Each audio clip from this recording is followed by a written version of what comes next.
अस्सलाम वालेकुम नाज़रीन, आप देख रहे हैं पावर शो में हूं रीना शिगरी। गुज़िश्ता रोज़ हुकूमत की जानिब से एक और पेट्रोल बम जो है अवाम पर गिरा दिया गया। यके बाद दीगरे ये जो पेट्रोल बम गिराए जा रहे हैं, एक हफ्ते के अंदर अंदर 60 रुपये पेट्रोलियम मसनूआत की कीमतों में इजाफा। दूसरी तरफ बिजली के निर्ख में 7 रुपये, तकरीबन 8 रुपये टैक्सेस के साथ जो है वो इजाफा, 47% इंक्रीज। ये अवाम पर किस तरह से एक तरफ जो है वो रिलीफ की बात की जा रही है, और गुज़िश्ता हफ्ते ही हमने देखा वजीर आजम शहबाज शरीफ साहब ने 28 अरब रुपए का एक रिलीफ पैकेज का ऐलान किया। किस तरह से गरीब मुतवस्सित तबके को इंसुलेट करने के लिए जो है वो इकदामात, और क्या इकोनॉमिक प्लान नजर आता है, क्योंकि अब आवाजें काबीना के अंदर से आना शुरू हो चुकी हैं कि जो काबीना को और जो हुकूमत के पास जो फ्यूल आ रहा है उसको भी रोक दिया जाए, कम कर दिया जाए। मैं ज़रूर रियल क्विक चाहूंगी कि गुज़िश्ता रोज़ वज़ीर ख़जाना जनाब मिफ्ता इस्माइल साहब ने एक इंटरव्यू के दौरान प्राइसेस बढ़ाने के हवाले से क्या कहा, आइए वो सुनते हैं। और फिर उनका एक इंटरनेशनल मीडिया को, CNN को दिए गए इंटरव्यू में उन्होंने रशियन डिस्काउंटेड ऑयल के हवाले से क्या कहा, वो भी आपको सुनाते हैं। मेरे कान में बोला है, मेरी इतला आई है कि शायद 20 रुपए बढ़ा रहे हैं। आपके कान में किसने बोला है? नहीं, ये खबर आज नहीं 20 रुपए की खबर गलत है। पढ़ने की खबर यही काफी है। चलें। और CNN को दिए गए इंटरव्यू में उन्होंने रशियन डिस्काउंटेड ऑयल के हवाले से क्या कहा, आइए वो भी सुन लेते हैं। Rising fuel prices, Pakistan needs help fast.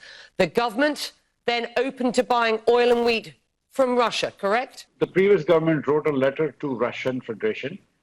That letter was never responded to.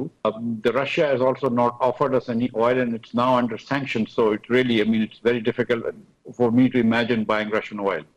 There are other countries who are buying Russian oil. India, for example, your neighbour. So would you be open to buying Russian oil, cheap Russian oil at this point? If Russia were to offer us oil at a cheaper rate, and if there were no sanctions on Pakistan to buy Russian oil, then sure. और इस पे बात करने के लिए आई am very honoured, हमें join कर रहे हैं मोहम्मद जुबैर साहब, सीनियर रहनुमा है पाकिस्तान मुस्लिम लीग नवाज से। जुबैर साहब अस्सलाम वालेकुम, thank you so much for taking time out sir. जी अस्सलाम वालेकुम जी। जुबैर साहब, लाइक आई सेड कि एक तरफ 28 अरब रुपए का आवाम को एक रिलीफ पैकेज दिया जा रहा है, 2000 रुपए माहाना एक खानदान को जो है वो दिए जाएंगे, और दूसरी तरफ आवाम के जेब में जो कुछ भी है वो ले लिया जा रहा है। सर, इसका भी ये जो प्राइस हाइक है, इसका भी जिम्मेदारी सारा इमरान खान साहब पर डाली जाएगी?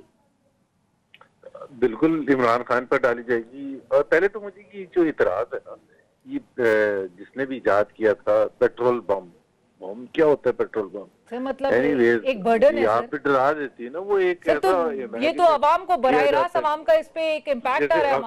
बम तो होता है, मारता है ना कोई, मतलब जानबूझ के गिराता है। अब यहाँ तो एक बहुत सी चीजें फैक्टर्स होते हैं जिसको देख के आप फाइनली फैसला करते हैं कि जी आपने पेट्रोल प्राइस बढ़ानी है या नहीं बढ़ानी है। एसेंशली इमरान को इसलिए जाता है ये, और I am the last person इसके सब की पॉलिटिक्स करने के लिए, बट चूंकि ये रीसेंट इवेंट्स हैं, फरवरी 28 को जब ओखरा की समरी गई थी तो उस वक्त Imran Khan acting as the prime minister, उन्होंने ना सिर्फ वो बढ़ाने का मना कर दिया बल्कि उन्होंने 10 रुपए उसका डिक्रीज कर दिया। और सबसे ज्यादा जो खराब बात की, सबसे ज्यादा खराब बात, वो मेरे ख्याल as good as a criminal offence था कि उन्होंने कहा कि अगले 4 महीने यानी कि जून के एंड तक प्राइस नहीं बढ़ेगी। Now this is the time which was the peak of the Russian-Ukraine crisis. और तमाम दुनिया, मतलब एक आम पाकिस्तानी हो या जर्मन हो, उसको भी पता था कि इसके जो इफेक्ट्स हैं will result in increasing in the rise of the international oil prices. और जो कि हमने देखा और हुआ, और उस वक्त भी हो रहा था। So एक कैसे प्राइम मिनिस्टर कंट्री का कमिट कर सकता है कि अगले 4 महीने तक ये प्राइस इंक्रीज नहीं होगी? और इसका मैं एक दूसरी बात बताता हूँ कि शौकत तरीन साहब कहते हैं कि हमने प्रोविजन कर लिया था। मुझे आप बताएं अलीना कि अगर आपको यही नहीं पता कि प्राइसेस क्या होंगी इंटरनेशनल ऑयल प्राइसेस, तो आपने उस वक्त प्रोविजन क्या किया था बजट में? अगर ये मान भी लिया जाए, हालांकि नहीं किया हुआ था बट चले मान भी लिया जाए, तो उन्होंने कहा 200 बिलियन या 300 बिलियन का हम यहाँ से काट के डेवलपमेंट बजट, जी तो बट उनको कैसे पता था कि $125 पहुंच जाएगी प्राइस या $120 पहुंच जाएगी? He didn't know, no one knew about it. So to make a commitment, या तो ये 7 कंडीशन कर देते कि अगर price range will remain with in $110 तो फिर हम नहीं बढ़ाएंगे, तो फिर भी मंतक बनती है। तो But Zubair उसका जो साहब, रीजन था, sorry to वो interrupt, रीजन जी, ये था कि जी, he knew about the no confidence motion. उस वक्त पूरा पाकिस्तान वो बात जाते कर रहा जाते था और ये इकदामात करके गए, अगली हुकूमत के लिए मसाइल खड़े करके गए। बट सर, आप तो हमेशा इकोनॉमी पे बोलते आए हैं। क्या हुकूमत और आपकी हुकूमत की तजुर्बेकार जो टीम है, वो सर क्या वो फोर्सी नहीं कर रही थी? वो उनको दिख रहा नहीं था बशमूल आपके कि ये सख्त माशी चैलेंजेस होंगे जिसको हम लेने जा रहे हैं और हमारे लिए बहुत मुश्किल होगा फैसला करना? बिल्कुल बिल्कुल आपने सही कहा। This was we took the decision by choice कि हमने हुकूमत में इस वक्त आना ही नहीं आना। ये वो नहीं था कि एक नॉर्मल इलेक्टोरल प्रोसेस हो रहा है और आपके पास कोई चॉइस नहीं है और आपने जैसे भी माशी हालात हैं और आपने जाना है और फिर चाहे अच्छी है बुरी है आपने उसको ठीक करना ही है, जो भी है।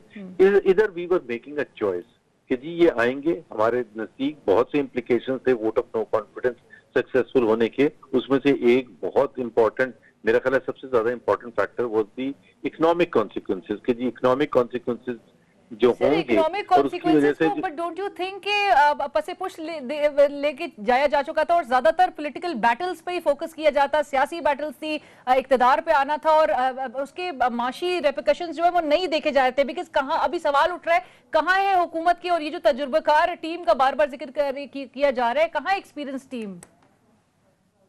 मैं आपको बता रहा हूँ, वो आप जाहिर है वो तो जो मैन्यूवरिंग हो रही थी, पॉलिटिकल मैन्यूवरिंग, वो बिल्कुल पॉलिटिकल ही थी। लेकिन उसके साथ साथ बिहाइंड द सीन्स जो काम हो रहा था कि जी इकोनॉमिक कॉन्सिक्वेंसेस क्या होंगे।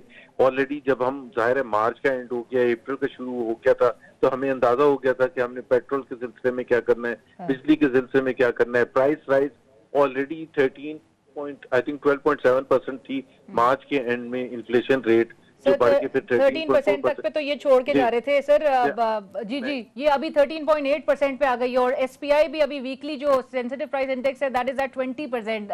जुबैर साहब, आपको नहीं लगता जो इकोनॉमिक ग्रोथ है वो बैठ जाएगी इस किस्म के इकदामात से? अभी वो देखे ना, एक बात ये है कि एक सब कहते हैं कि जी कंटिन्यूटी, शौकत तरीन साहब ने भी ये कहा कि जी कंटिन्यूटी होती तो मईशत में इतने झटके ना लगते। वो बिल्कुल सही बात है। लेकिन उसका मतलब ये है कि सारी दुनिया मार्शल लगा के बैठ जाए और कोई चेंज ही ना हो। चेंज होगा तो उसके इम्प्लीकेशंस भी होंगे और उसमें सबसे ज्यादा जो पॉलिटिकल प्राइस है वो उसको पे करनी पड़ेगी जो हुकूमत फॉर्म कर रही है। बिल्कुल, क्योंकि आपको मुश्किल फैसले करने आप इस होंगे और पॉलिटिकल उसका प्राइस के लिए, बैकलैश आपकी होगा। हुकूमत जुबैर साहब इस पॉलिटिकल प्राइस के लिए पे करने के लिए तैयार है? और एक सवाल ये कि फ्यूल प्राइसेस जो काबीना से अब आवाजें आना शुरू हो चुकी है, फैसल सब्जवारी साहब ने भी सजेस्ट किया कि जी कटौती करें या कम करें या बिल्कुल रोक दिया जाए फ्यूल जो मिलता है काबीना को। क्या ये हुकूमत करने को तैयार है?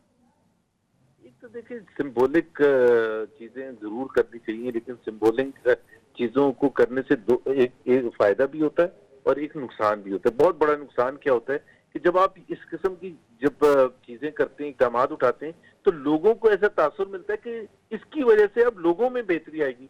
जाहिर सी बात है, काबीना के मेंबर्स को अगर आप पेट्रोल अपने पैसों से डालने के लिए कहेंगे तो उससे किसी को फायदा कोई नहीं होगा। नहीं सर, लेकिन अवाम के साथ रिलेट तो कर सकेंगे ना। अवाम अगर महंगा पेट्रोल खरीद रहे हैं तो आप भी तो कह सकेंगे ना कि हमारी हुकूमत ने हमारा पेट्रोल रोक दिया है, हम भी अपनी जेबों से भर रहे हैं। कल कह रही होंगी कि वो जो हुकूमत में बैठे माशाल्लाह एक अच्छा खाता पीता है तो उसको क्या फर्क पड़ता है कि जी वो अगर अपनी जेब से पेट्रोल दे रहा है, तो वो उसका दोनों साइड पर वर्क करता है। मतलब देखिए, मैं तो उन लोगों में हूँ शामिल जो कहता है कि बिल्कुल सिंबॉलिक चीजें इंपॉर्टेंट होती हैं और करनी चाहिए, लेकिन उसके साथ साथ इफ पीपल थिंक कि that will solve the issue, तो दैट डज नॉट हैपन जब तक आप बेहतरी ओवरऑल लेके नहीं आएंगे। और ओवरऑल बेहतरी जो है over a period of time आएगी। आज सख्त फैसले करेंगे, उसमें उसकी वजह से रुपए की कदर में कम होना शुरू होगा। बिल्कुल जुबैर साहब, मूडीज ने भी आपकी जो रेटिंग थी वो नेगेटिव में कर दी है मुस्तहकम से, और सेकेंडली अभी भी अब जो है सूरत हाल बेहतर नहीं नजर आ रही। तो मजीद हमें अवाम को तैयार करना होगा कि पेट्रोल प्राइसेस में मजीद इजाफा किया जाएगा। आखिरी कॉमेंट्स है। अब पेट्रोल में मजीद इजाफा देखे ना, इंटरनेशनल ऑयल प्राइसेस पर डिपेंड करता है। इंटरनेशनल ऑयल प्राइसेस अगर और ज्यादा अल्लाह ना करे बढ़ जाएं, बढ़ानी पड़ेंगी, यानी कि फिर आपकी हुकूमत को तो मजीद बढ़ानी पड़ेंगी। Thank you so much Zubair, शुक्रिया हमें ज्वाइन करने के लिए and for sharing your views. एक ब्रेक पे जाएंगे, ब्रेक के बाद दोबारा हाजिर होते हैं।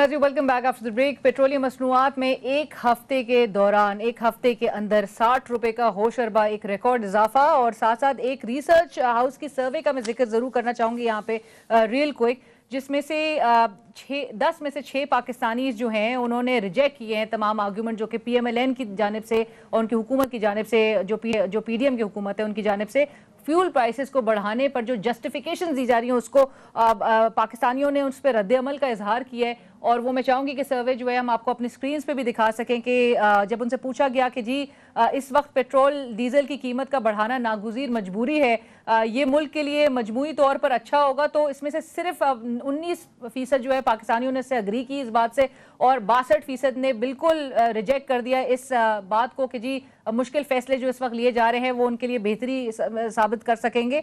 दूसरा उनसे ये पूछा गया कि जी जो फ्यूल प्राइसेस जो है मजीद आम आदमी की ज़िंदगी में जो है वो प्रॉब्लम्स क्रिएट कर देगा, मसाइल बढ़ा देगा, दुश्वारियां पैदा कर देगा, उससे इस बात से 59% पाकिस्तानियों ने अग्री किया और 17% ने सर्वे के मुताबिक जो है इससे इस बात से डिसएग्री किया। फिर उनसे ये भी पूछा गया कि जी अगर मिड टर्म इलेक्शन की तरफ जो है वो जाना चाहिए इलेक्शंस की टाइमिंग के हवाले से, तो जिससे 64% ने अग्री किया कि वो चाहते हैं मिड टर्म इलेक्शन जो है अनाउंस कर दिया जाए।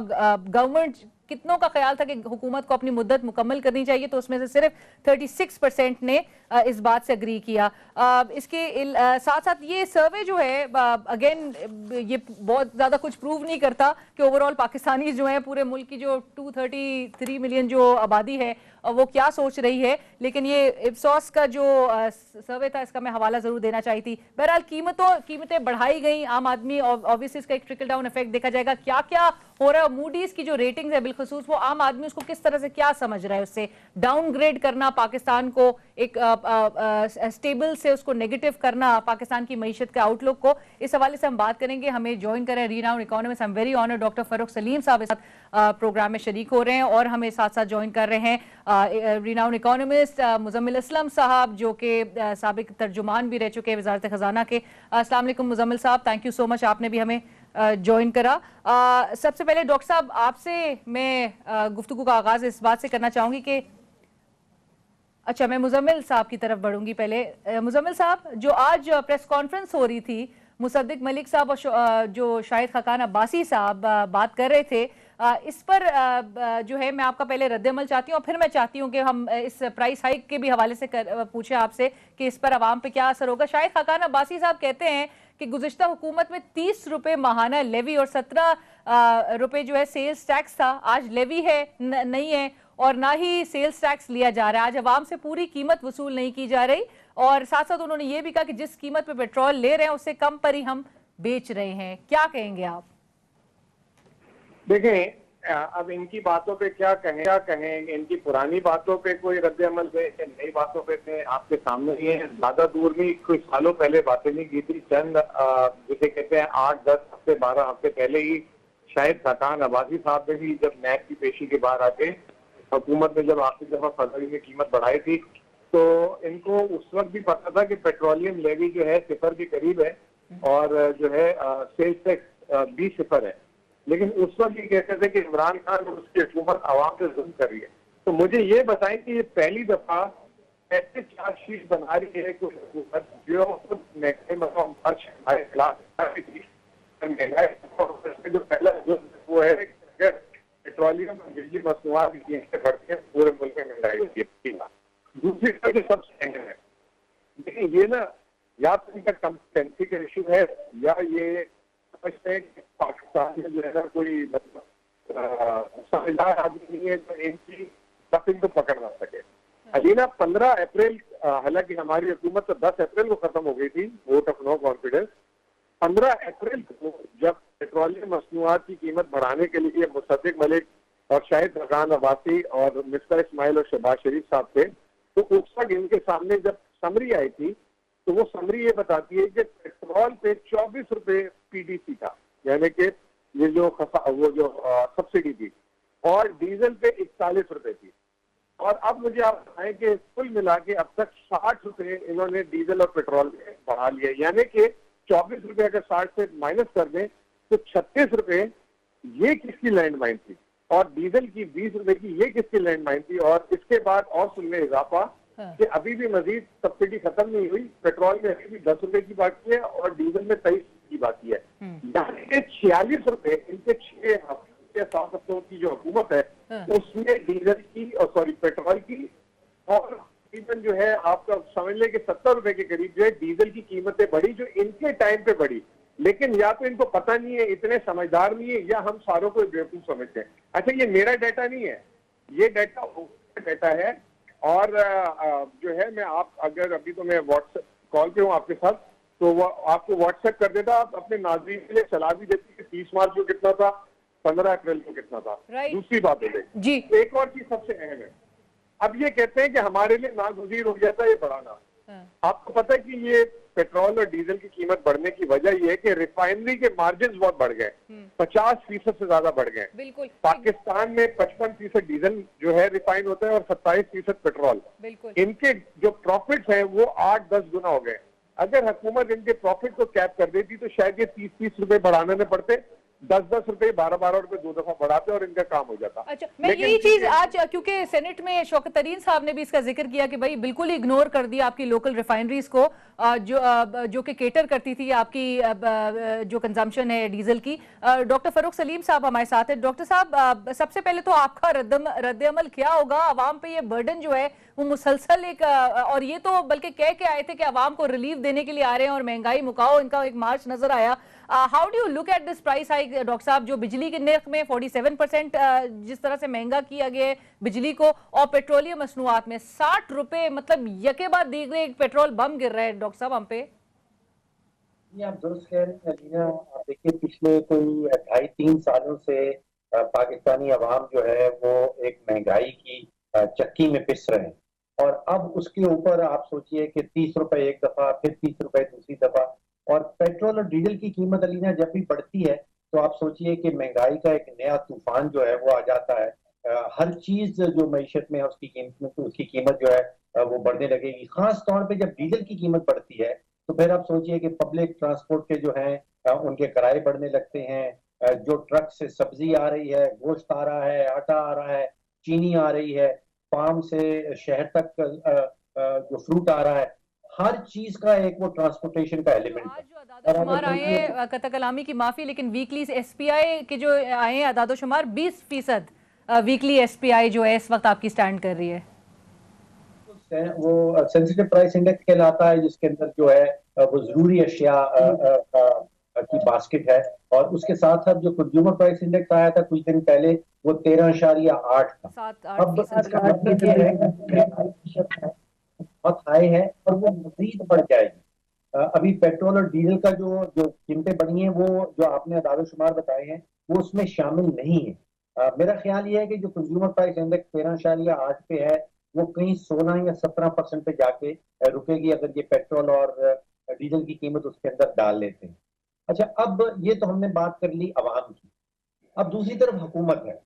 हुकूमत ये क्यों कर रही है, हुकूमत को ये क्यों मजबूरी है? देखिए, हुकूमत जिस हाल में पिछले 4 साल की माशी पॉलिसी जो है वो छोड़ के गई हैं, अगर दो चीजें आप सिर्फ सामने रख लें कि तकरीबन 5,000 अरब रुपए का बजटरी खसारा पीटीआई की हुकूमत जो है वो छोड़ते जा रही है, और ये पाकिस्तान की 75 साल माशी तारीख में बुलंद तरीन खसारा होगा। आप देखिए, इतना हाई खसारा हमने अपनी तारीख में पहले कभी नहीं देखा, जिसका मतलब यह है कि हुकूमत नुकसान में है।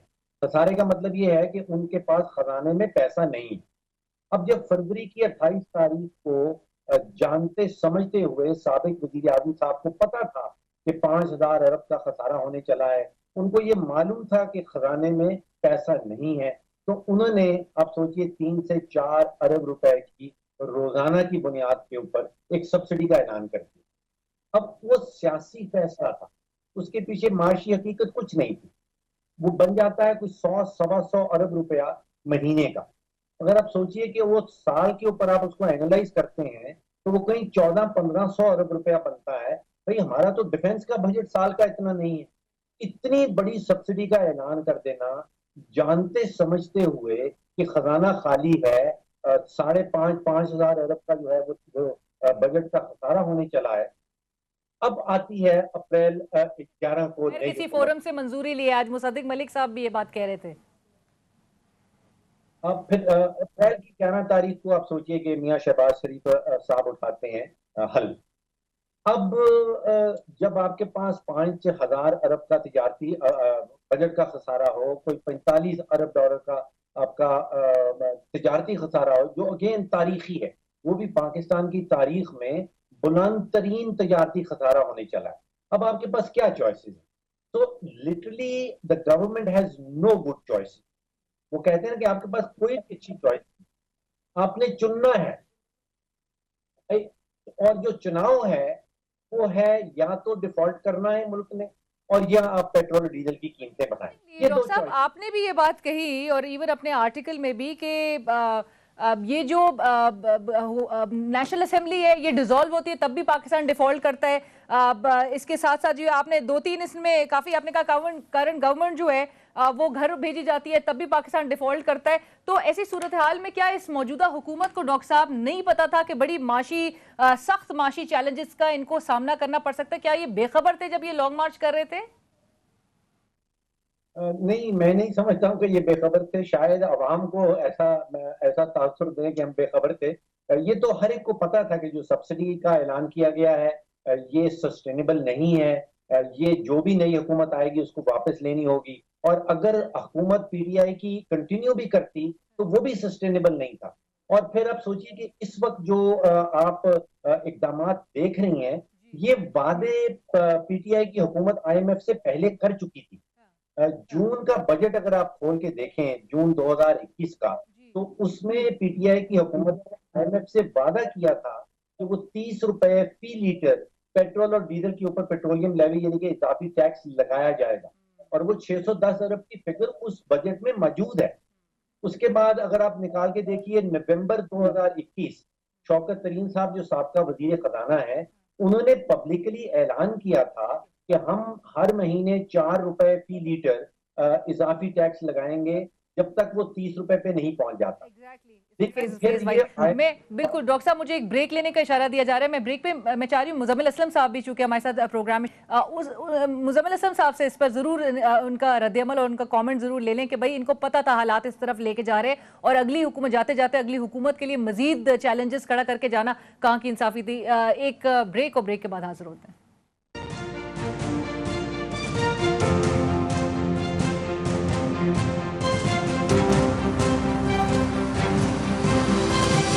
2018 में नून लीग का दौर जो कंक्लूड हो रहा था, फिर पीटीआई का गुज़िश्ता 4.25 साल टैक्स जहां पर बात आती है एक मोटी मोटी बात कि भाई टैक्स नेट को बढ़ाने के लिए दावे तो बड़े किए गए, किसकी इकदामात जो है वो आपको सही सिमत की तरफ इकोनॉमी को ड्राइव करते हुए दिखाई दे? फाइलर्स जो है, पीटीआई को जरूर इस चीज का क्रेडिट जाता है कि भाई फाइलर्स इन्होंने ज्यादा इंट्रोड्यूस किए, लेकिन ये एक तो ये वाली बात कि टैक्स नेट को बढ़ाने के लिए और सही डायरेक्शन इख्तियार करने के लिए ट्राई या वो एफर्ट जो है वो किसने करने की कोशिश की, और दूसरा एक इंपॉर्टेंट बात ये कि जो गरीब मुतवस्सित तबका है उसको इंसुलेट करने के लिए अब क्या करने की जरूरत है? डॉक्टर साहब देखिए लेना, मुझे आपने दुरुस्त कहा, मुझे तकरीबन 25 साल हो गए हैं, मैं हफ्तावार कॉलम लिख रहा हूँ, और उस दौरान कोई आधा दर्जन हुकूमतें आई, और जहाँ पे भी उनकी माशी पॉलिसी की तनकीद की जरूरत पड़ी या मैंने समझा कि वो गलत कर रही हैं तो मैंने उनकी तनकीद भी की, और अगर कोई मुझे मस्बत पहलू नजर आता है तो मस्बत पहलू भी बयान करने की कोशिश करता हूँ। सो 25 years is a long time and covering में भी आधा दर्जन से ज्यादा हुकूमतें उसके दौरान आई हैं।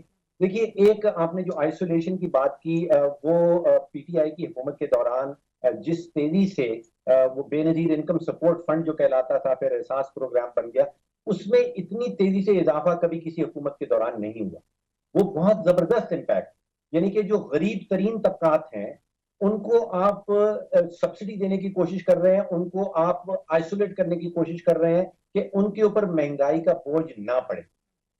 उसमें जिस तेजी से बजट के अंदर इजाफा पीटीआई की हुकूमत के दौरान हुआ था वो पहले किसी हुकूमत के दौरान नहीं हुआ था। अब कोशिश नई हुकूमत जो है वजीर आजम शहबाज शरीफ साहब की, आपने देखा कि उन्होंने एक 28 अरब रुपए का पैकेज का ऐलान किया है। तो आइसोलेशन की जो बात है वो के पास सिर्फ वही एक हरबा रह गया है जो बेनजीर इनकम सपोर्ट फंड का है, और उसमें अलीना एक चीज कहलाती है नेशनल सोशियो इकोनॉमिक रजिस्ट्री, वो भी पीटीआई की हुकूमत के दौरान हुई है, और उसमें बहुत ठोस किस्म का डेटा इकट्ठा किया गया है कि वाकई में गरीब लोग कौन से हैं, कहाँ रहते हैं, और उनको किस तरह सब्सिडी देनी है। काफी अच्छी डायरेक्शंस, अच्छे स्टेप्स इन्होंने भी लिए। मुजम्मिल असलम, मैं लास्ट कमेंट आपसे लेना चाहूंगी। इस वक्त जो बिजली के निर्ख और आईएमएफ की कंडीशनैलिटीज को मानते हुए बिजली के निर्ख में इजाफा और पेट्रोलियम मसनूआत की कीमतों में मुसलसल इजाफा, आपकी हुकूमत होती आप क्या करते? प्राइसेस बढ़ाते या कम करते? देखिए डॉक्टर साहब, है ना, मुझे बुरा लगता है, मैंने कभी इनसे जाती कभी ये प्रोपेगेंडा कहते हैं, मुझे कभी क्या कहते हैं, लेकिन कोई बात नहीं, उनकी जाती राय है। जब ये नाराज होते हैं, दलील नहीं दे पाते, तो इस तरह की बातें करते हैं। दूसरी बात ये कि 28 अरब रुपए कह रहे हैं कि जी सर हुकूमत ने लोगों के लिए पेट्रोल के लिए रखे हैं। भाई, हमने 260 अरब रुपए एहसास और 120 अरब रुपए एहसास राशन में दिए, 466 की सब्सिडी दी। जब कोविड आया तो 1200 अरब एक दिए, पूरे पाकिस्तान को 3 अरब डॉलर की, जिसमें डॉक्टर साहब भी मुस्तफीद हुए, वैक्सीन लगवाई, सबकी सब वफात ने किया। ये पिछले सारे का, और जो है इस चीज को बड़ा आसान है क्रिटिसाइज करना। और अभी भी हम 60 रुपए ना बढ़ाते, हम 30 जून तक अपने कमिटमेंट को पूरा करते हैं और उसके लिए फंडिंग भी अरेंज करते हैं। ये तो बेचारे फंस गए, ये समझे कि इनको इधर उधर से पैसे मिल जाएंगे। डिफॉल्ट तो ये अभी भी करेंगे, क्योंकि इन्होंने 6 हफ्ते में $2.25 अरब रिजर्व से उड़ा दिए हुए। अगर चाइना से $2 अरब मिल भी जाएंगे तो कोई फर्क नहीं पड़ता। तो ओवरऑल सूरत हाल बहुत खराब है। बेहतर यही है कि ये जो है यहाँ पे छोड़ दें और मैंडेट लेकर आए, उसके बाद जो है कुछ करें। नहीं, बट इलेक्शंस क्या फ्रेश इलेक्शंस जो हैं वो इन प्रॉब्लम से बाहर निकाल सकेगा मुल्क को? देखें, मैं आपको बता दूं, ये साल में होने क्या वाला है। 30% से ज्यादा महंगाई होगी। शरह सूद 1998 का सबसे हाईएस्ट लेवल पे है, ठीक है। आपकी जो शरह नमू जो 6% थी, वो जो है 2.5-3% पे रह जाएगी। जो इंडस्ट्री जिस रेट से ग्रो कर रही थी, वो स्लो आगे से कम हो जाएगी, क्योंकि इंडस्ट्री की इन्होंने गैस और बिजली बंद कर दी है। ये हाल हो गया है। आज इंडस्ट्री वाले हमें फोन कर करके कह रहे हैं कि ये हशर क्या कर दिया भाई, इन्होंने, आप लोग चला रहे थे चीजें। बेरोजगारी मुल्क में आएगी। डॉक्टर साहब बेरोजगारी के नंबर के नाते थे, अब मैं देखता हूँ कि बेरोजगारी आने वाले दिनों में डॉक्टर साहब को नजर आती है कि नहीं आती? राइट डॉक्टर साहब, लास्ट कमेंट। इलेक्शंस पर बहुत स्ट्रेस पीटीआई दे रही है। क्या इलेक्शंस और ये जो सियासी बैटल्स है, इसका खमियाजा अवाम ही भुगतते रहेंगे, और इलेक्शंस क्या प्रॉब्लम्स का सोल्यूशन आपको नजर आता है? देखिए, इस वक्त जो प्रॉब्लम्स हमारा मुल्क फेस कर रहा है, इलेक्शन के नतीजे में अगर एक नई हुकूमत भी आ जाती है तो वो भी यही काम करेगी जो अभी किए जा रहे हैं। कि इस वक्त किसी भी हुकूमत के पास जो फिस्कल स्पेस हम कहते हैं वो तकरीबन खत्म हो गई। आईएमएफ डिक्टेट करता है, आईएमएफ से वादे कर रखे हैं, और आईएमएफ के ऊपर आप देखिएगा कि जो बजट बनेगा वो भी उसकी हिकमत अमली जो है वो भी आईएमएफ से अप्रूव करने के बाद जो है वो बनाई जाएगी। तो इलेक्शन इज कोई हल नहीं है, बल्कि मेरा ये ख्याल है कि अगर इलेक्शन करते हैं और उससे पहले इंटरिम गवर्नमेंट आती है और फिर आईएमएफ इंटरिम गवर्नमेंट से डील नहीं करती तो फिर हम डिफॉल्ट में जाएंगे। देखिए, ये एक और चीज, एक कतला कलामी की माफी, लेकिन रशियन जो डिस्काउंटेड ऑयल था जिस पर बार बार पीटीआई स्ट्रेस दे रही है कि जी अगर वहां से आ जाता तो फिर क्या प्राइसेस कम नजर आती? और इस हुकूमत को चाहिए था कि एफर्ट करती कि खुद भी या तो लेटर लिखती, उनके बजाय इसके कि पिछली गवर्नमेंट के लेटर पे इन्हिसार कर रही है। देखिए अलीना, कुछ पीटीआई की जमात ने मन घड़त झूठी कहानियां और झूठे बयानियां सामने ला के रखे। जैसे एक झूठा बयानिया उनका यह है कि उनके खिलाफ अमेरिका ने साजिश करी। ये जो रूस के तेल वाला मामला है, इसके पीछे कतन किसी किस्म की कोई हकीकत नहीं है। एक तो प्रॉब्लम ये है कि हमारे पास अलीना रिफाइनरीज हैं, उनमें वो रूस का जो तेल है वो हाई सल्फर तेल कहलाता है। उसमें तकरीबन 1.8% तक सल्फर है। जब तक हम अपनी रिफाइनरीज को मॉडिफाई नहीं करेंगे वो तेल हमारे किसी काम का नहीं है। दूसरा ये है कि हमको तो रूबल्स मांगता है। रूस इस वक्त अपना तेल जो बेचता है वो रूबल्स में बेचता है, हमारे पास रूबल्स नहीं है। अगर आपने वाकई कोई तेल खरीदना है तो ईरान से जाके खरीद लें। अब रूस में क्यों जाते हैं इतनी दूर तेल खरीदने के लिए? अच्छा, फिर आप जरा सोचिए कि जी बस आप कंक्लूड करते, फिर मुझे प्रोग्राम रैप अप की तरफ जाना। जी डॉक्टर साहब। अलीना, पैसे हम ले रहे हैं आईएमएफ से और पैसे हम ले रहे हैं अमेरिका से और सऊदी अरेबिया से। आप खुदा का खौफ करें, उनके पैसे हम कहीं रशिया को दे सकते हैं? ऐसा कभी ऑल्सो क्लियर कॉन्फ्लिक्टिंग, मतलब ये तो बात हो गई कि अगर आप रूस की तरफ जाएंगे तो आईएमएफ इधर उसमें चला जाएगा एक गैर यकीनी वाले सूरत हाल में। तो डॉक्टर साहब फिर तो आईएमएफ की भी तो कंडीशन मेरे ख्याल से फिर इस तरह की होगी एक स्ट्रिक्ट कि आप आईएमएफ के प्रोग्राम में भी आपको रहना है और फिर आप रशिया की तरफ जा नहीं सकते। Thank you so much doctor साहब and thank you so much Muzammil Aslam साहब फॉर जॉइनिंग अस। जिस तरह से पैनलिस्ट भी बात कर रहे थे, स्पेशली डॉक्टर फारूक सलीम ने जिस तरह से कहा कि भाई रशियन ऑयल की भी जो बात हो रही है इसके पीछे जो है वो इतनी कोई हकीकत नहीं नजर आती, क्योंकि हाई सल्फर ऑयल है जो कि हमारी रिफाइनरीज जो है वो एक बड़ी डिफिकल्ट सिचुएशन उसके लिए हो जाती। कंटिन्यूटी बहरहाल हमारे इकोनॉमिस्ट डॉक्टर फारूक सलीम का ख्याल है कि कंटिन्यूटी से मुल्क कोई बेहतर सूरत हाल में नहीं नजर आता है। प्रोग्राम की टीम और रनीना शिगी को इजाजत दीजिए। अल्लाह हाफिज।